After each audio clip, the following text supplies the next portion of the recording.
dan mengaplikasikannya secara Mulai juga memperkenalkan budaya dunia, bukan hanya langsung dari pemerintah Jepang. lebih jelas.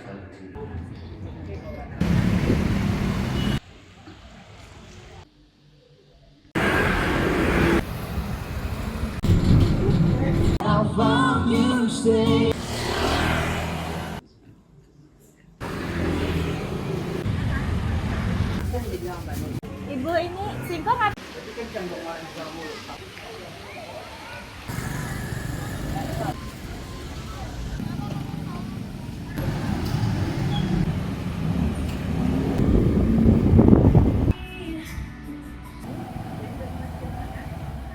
Oke.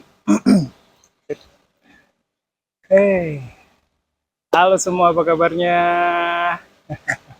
Semua pasti sehat ya? Saya sering pesen nasi goreng hijau ini untuk makan siang. Satu porsi nasi goreng hijau pakai telur kayak gini harganya 20.000. Murah, enak banget, dan enaknya lagi penjualnya bisa antar nasi goreng ke ruangan saya.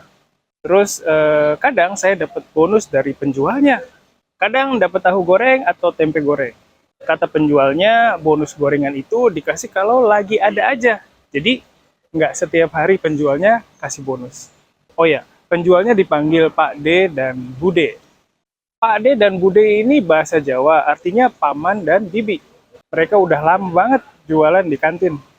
Sehari-hari saya berusaha pulang sebelum jam 6 sore. Saya nggak mau kerja sampai malam, soalnya saya mau ada waktu kumpul dengan keluarga juga. Kalau pulang sekitar jam 5 sore, jalan pasti rame banget. Saking ramenya, kadang ada orang-orang yang marah gara-gara nggak bisa sabar waktu naik motor atau mobil. Tempat yang paling kacau itu di lampu merah. Sering ada orang yang nggak bisa sabar dan terobos lampu merah. Terus ada juga pemotor yang nunggu lampu merah di bagian jalan yang terlalu dekat dengan pusat perempatan. Jadi ya ngeganggu pemotor lain dan pemotor lainnya jadi marah deh. Terus minggu kemarin saya dan istri mutusin untuk ajak anak-anak ke kolam renang. Kolam renangnya ternyata ada di dekat kampus tempat kerja saya. Saya baru tahu ada kolam renang di daerah ini. Pas sampai di kolam renangnya, ternyata kolam renangnya lumayan bagus. Kami ke kolam renang soalnya Bintang bilang kalau dia mau belajar berenang. Terus kakaknya bilang mau ngajarin.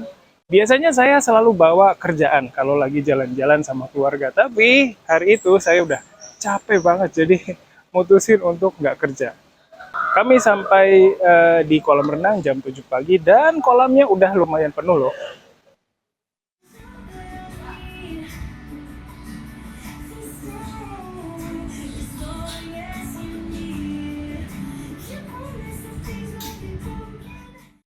Oke, oke, itu tadi cerita keseharian saya. Akhir-akhir ini kualitas pendidikan di Indonesia sedang disorot lagi gara-gara video di TikTok. Isi dari videonya itu tentang TikToker yang tanya ke anak sekolah, kayak anak SMP atau SMA, mengenai pengetahuan umum. Misalnya, pertanyaan tentang apa kepanjangan dari DPR. Terus, apa kepanjangan dari MPR? Terus pertanyaan apa lagi ya? Apa ibu kota dari Jawa Timur, dan pertanyaan tentang pengetahuan umum lainnya. Pertama, saya kasih jawaban dari pertanyaan yang tadi dulu ya. Kepanjangan dari DPR itu adalah Dewan Perwakilan Rakyat. Terus kepanjangan dari MPR itu adalah Majelis Permusyawaratan Rakyat, dan ibu kota dari Jawa Timur itu Surabaya. Nah, warganet di Indonesia pada heran, kok anak-anak sekolah di Indonesia nggak bisa jawab pertanyaan yang gampang itu. Warganet di Indonesia pikir itu pertanyaan yang mudah, soalnya pertanyaan itu merupakan hal-hal umum yang dipelajari di tingkat SMP atau SMA. Sehari-hari saya juga ngajar, dan dari situ saya bisa ngerasain kayaknya ada yang nggak beres dengan kondisi pendidikan di Indonesia. Di video ini saya bakal coba ngobrol mengenai kira-kira kenapa sih kualitas pendidikan di Indonesia ini nggak maju-maju. Tapi mohon diingat, ini hanya pendapat saya berdasarkan beberapa artikel yang saya baca di internet. Terus walaupun saya bilang anak sekolah di Indonesia, bukan berarti semua anak Indonesia seperti yang saya ceritain ya. Kalau dari artikel yang saya baca, hal yang paling berpengaruh ke kualitas pendidikan di Indonesia adalah kualitas pengajar yang belum merata. Standar untuk pengajar itu sebenarnya ada, termasuk untuk dosen kayak saya.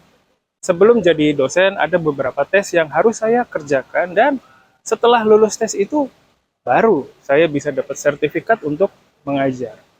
Sama juga dengan guru di SD, SMP, dan SMA. Mereka juga harus ikuti tes supaya dapat sertifikat mengajar.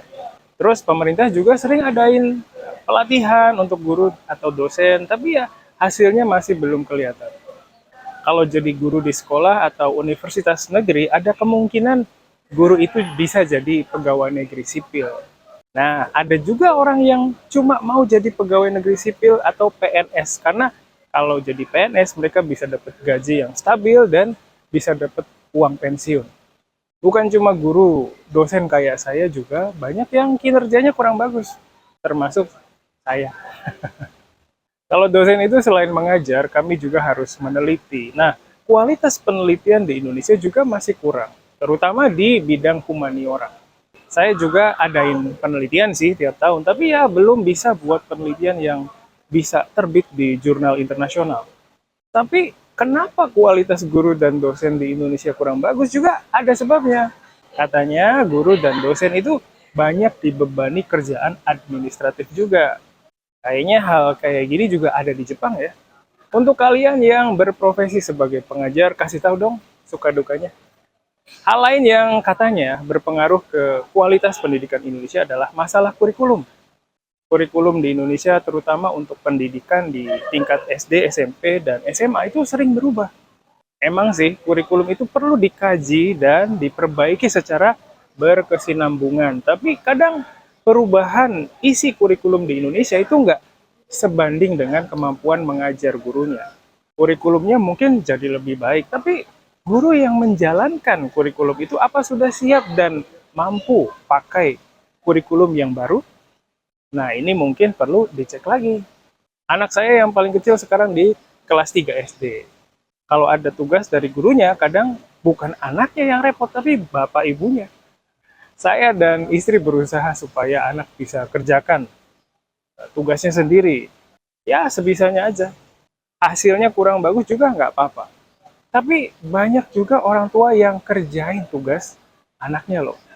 Hasilnya bagus-bagus, misalnya tugas prakarya ya. Kadang hasilnya itu terlalu bagus. Jadi kalau gurunya lihat, saya yakin gurunya juga tahu. Kalau yang buat bukan anaknya, tapi orang tuanya. Sebenarnya banyak yang mau saya omongin, tapi kali ini ya cukup segitu aja deh. Kalau kalian punya pendapat tentang pendidikan di Indonesia, silakan tulis aja di kolom komentar ya. Jangan malu-malu ya. Mungkin masukan dari kalian bisa jadi referensi untuk orang Indonesia yang nonton video ini.